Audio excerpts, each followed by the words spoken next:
Brian, thank you very much. And yes, we are here with Scott Bessent, Mr. Treasury Secretary. Thank you so much for doing this and being live on CNBC. Really appreciate your time today. Good to see you. Good to be here in Stockholm. Take us behind the scenes, if you could, covering these things as we reporters travel around the world following you guys. It's sort of a black box. We don't know what happens inside that room. We occasionally get the handout picture. How are these talks actually structured? What happens inside the room? Do you have sort of bullet points from both sides that each side agrees to bring up in advance? Does each side make a speech to each other? Bring us in the room. Well, there's a lot of pregame, so a lot of preparation on both sides in terms of what do we want to talk about? What would we like to accomplish? With the Chinese, there were 75 of them in their delegation, 15 of us. Wow. We start out in a very large room, probably 12 or 15 on each side of the table. As you said, there tends to be a bit of speech reading. So there's a little back and forth on that. Then there's a discussion. We have various topics. But the real work gets done. We break down into smaller groups of 2 and 2. So Ambassador Jameson, myself, it was Vice Premier Hu Feng, and then they actually had a deputy trade minister, and a deputy finance minister, and then the translators. And then Vice Premier Feng and I spent some time alone with the translators. And do you go into breakout rooms to discuss among just the American side what the Chinese have proposed and then come back, or is it all done in the same room together? Well, Ambassador Greer and I have been doing a lot of trade deals, and we've done a lot of prep in advance. This was our third meeting with this Chinese team, so we built up some level of personal rapport. We also, I can tell you that London built on Geneva, Stockholm built on London and Geneva. So we have an arc that is getting better. We've been able to, this meeting, we were able to discuss more of the big economic frameworks, whereas Geneva and London were much more specific meetings. I think the market really expected that what we would see here is an extension of that August 12th deadline. And that was sort of a low bar for these talks. People thought if they can kick the can another 90 days and keep the truce in place that happened back in London, that's basically a win for Stockholm.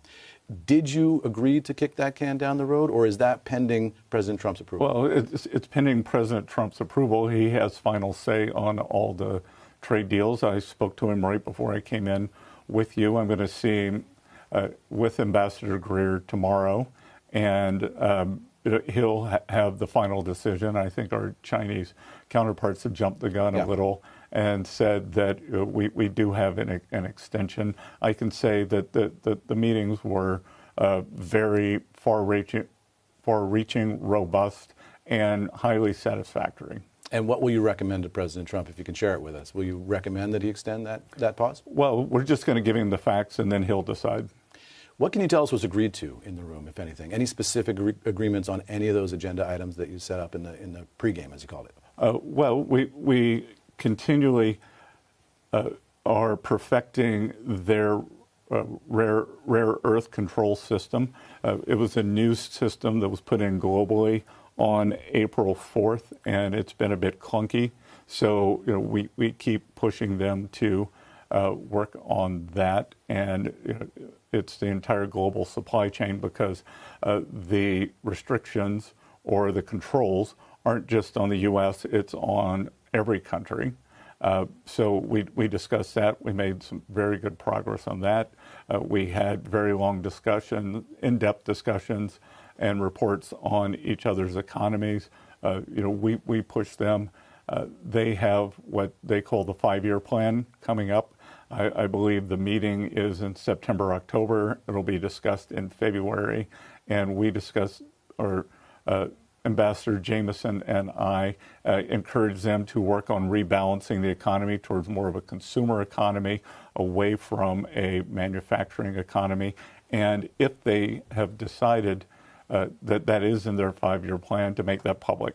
The other big piece of speculation going into this was, would this tee up a Xi Jinping, Donald Trump meeting sometime in the fall, maybe October? You've said now that there was no discussion of that in these talks. So where do we stand on the idea of a possible, world leaders meeting? It was June 4th, June 5th. President did a call with Party Chair Xi.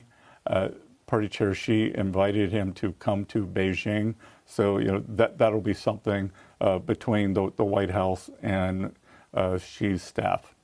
What else was discussed in the room? One of the items was Chinese purchases of Iranian oil. What did they say to your request to stop making those purchases? They said they're a sovereign nation and that they have security needs, energy needs, and that it would be based on their internal policies. And so you don't have any leverage at this point to push them on that, or do you? Well, not at this point. We have, at Treasury, we have sanctioned what are called teapot refineries. They are private refineries, not state-owned. And so we have sanctioned those refineries, the owners, and some of those owners may have assets in the U.S. The other big question coming into this was how much would the EU deal, having been signed on Sunday, influence what happened in the room in Stockholm this week? Did you get a sense whether that made any difference in terms of the trajectory of the talks here? I think that everyone can see the arc of where these trade deals are going. I won't say that the Chinese were on their heels because they're very composed. But Vice Premier Hu Feng is a seasoned politician, but it's clear that the momentum was with us. That when you get the EU, the world's largest trading bloc, when you get that deal inked, we had Japan, we had Indonesia, we had Vietnam. So not only did we have the EU, who has a very large trading relationship with China, we also had 3 of their neighbors. You said something interesting with a small group of reporters earlier today, which was that the Chinese goods, if the U.S. is going to tariff Chinese goods, those goods have to go somewhere, and you think they're flowing to Europe, Canada, and Australia. Do you think Europe needs to put up a tariff wall of its own? Do you think they need to be tariffing Chinese goods? I wouldn't be surprised if they don't put on some kind of tariffs at a point.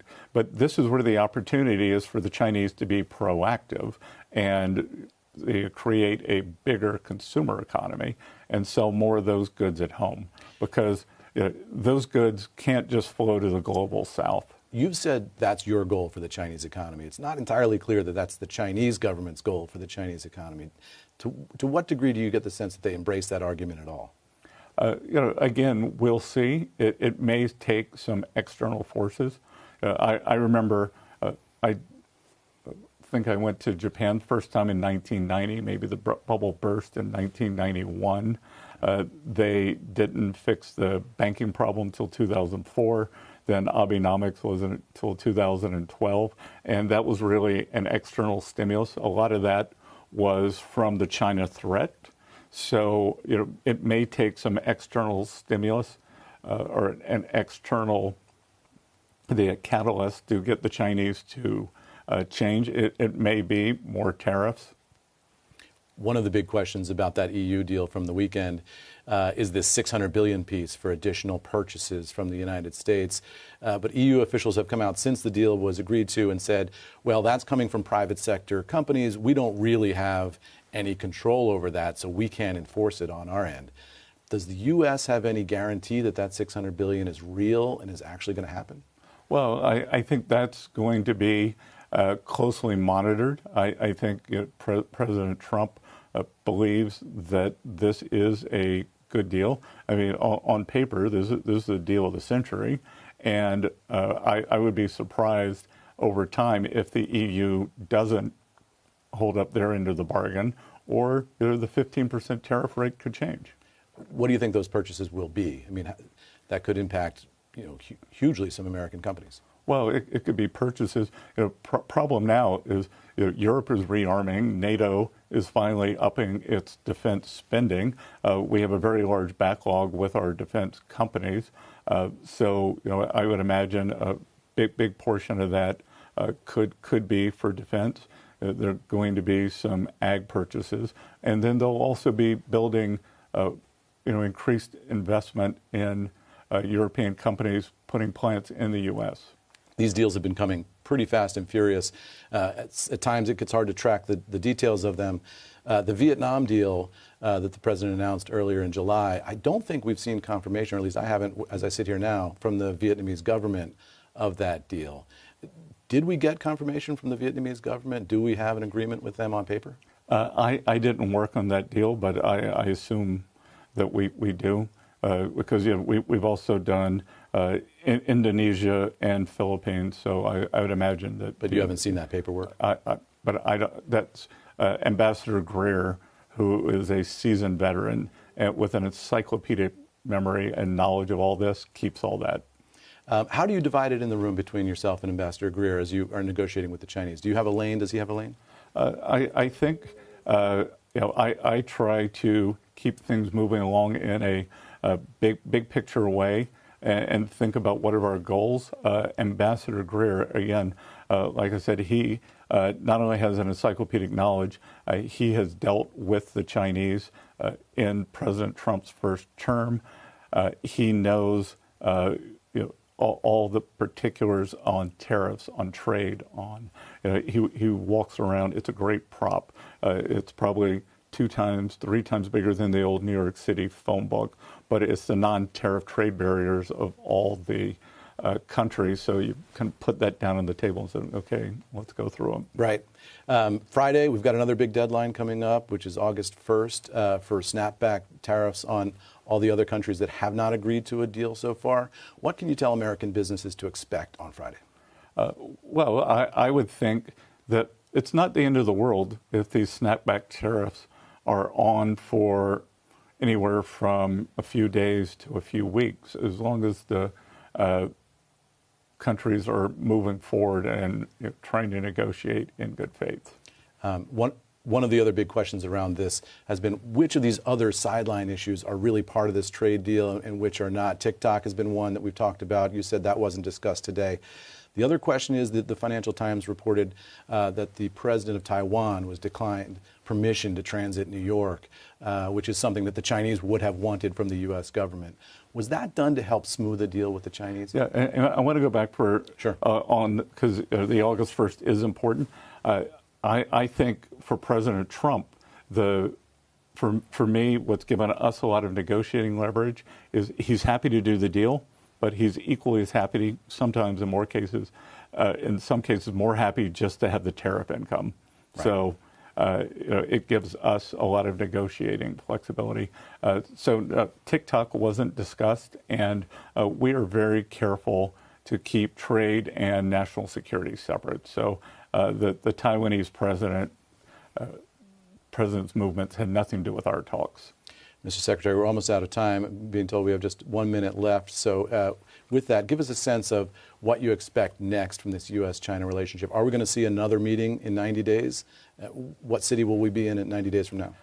Look, I don't know where we're going to be.